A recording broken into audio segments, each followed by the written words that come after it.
Hi everyone, thank you so much for joining me today. So in today's video, we're going to be playing with glitter. Now, I know that not everybody loves glitter. A lot of people have a love-hate relationship with it because it can be really difficult to use, but I'm going to show you a really easy way to use glitter on your cards with your stencils. Now, we're going to be using these gorgeous new Wow sparkles. We've got rose, golden orange and Bordeaux, and I'm going to be using the Crafters Workshop Tacky When Dry Gel Medium today. Now, often you see me using this with my gilding flake videos, but I'm going to be using it with glitter today, and it is a really great medium. If you've never tried it before, I highly recommend giving it a go.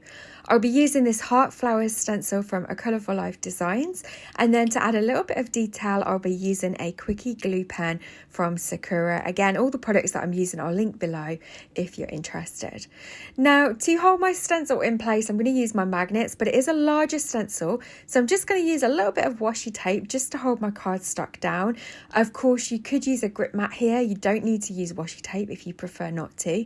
And then with the stencil, I'm just going to hold that in place with my magnets. So because my glass mat is magnetic, it means that I can use magnets on it to hold everything in place.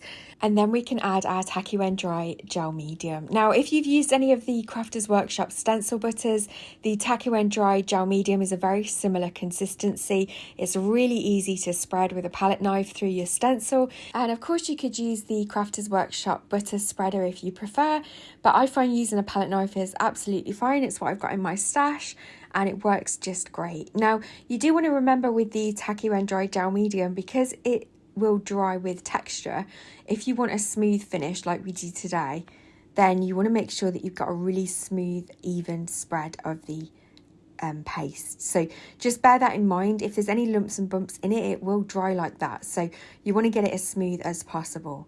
So I'm just popping the excess back in the pot, and then I'm going to peel the stencil away from the design, and then we'll just go and wash everything in some warm soapy water, and we'll pop the panel aside to dry. And in the meantime, we'll start creating our sentiment. So I'm going to be using this Hello Sunshine die from Gina Designs, and when you die cut it, you've got the shadow die, and then you cut out all of the individual letters from the Hello die, and then you've got the sub sentiment Sunshine, and that's a separate die that's all together. So this is how it die cuts out, and I'm just going to glue all of the letters down using the Belly Arts glue. Now, if you don't like using liquid glue for this, you could of course die cut using double-sided adhesive sheets, but I just much prefer using liquid glue. And with the Belly Arts glue, you've got that really small thin glue precision tip, so it allows you really easy control of where you're applying the glue. Now, I've die cut the word sunshine twice, once out of black cardstock and once out of white cardstock, and I'm going to just slightly off center the white cardstock layer from the black layer, just so that it helps the sentiment pop a little bit. And again, I'm just going to use some liquid glue for this, and again I'm just applying a really thin layer of the Belly Arts glue. Again, if you would like to use liquid glue for your sentiments but you struggle with it, you can always apply it using a sponge, and then that way you just get a really thin layer and no blobs of glue, and then that is the finished sentiment. So we'll pop that to one side, ready for our card later. And now we can come back to our card front. So you know that the Tacky When Dry gel medium is dry when it goes clear. Now, it does take a couple of hours. You can definitely use a heat tool, but it may bubble, so bear that in mind if you don't want texture.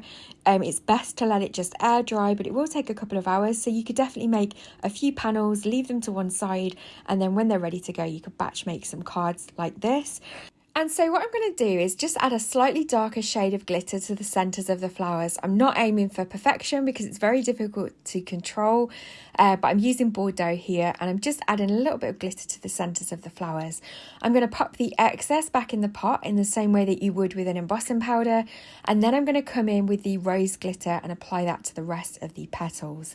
Again, I'm going to pop the excess back into the pot, and then I'm going to use my finger to burnish the glitter into the gel medium. Now, you could use, say, some release sheet paper that might be left over from some double-sided adhesive sheets, or you could use some baking paper if you don't want to use your finger to help burnish it in. Whatever you prefer to use, but once all the glitter is burnished into the gel medium, we can go ahead and use a little paintbrush just to flick off any of the excess glitter in between those flowers. So once that's done, I'm then going to use my glue pen, and that's just going to be used to add some detail to the centres of the flowers.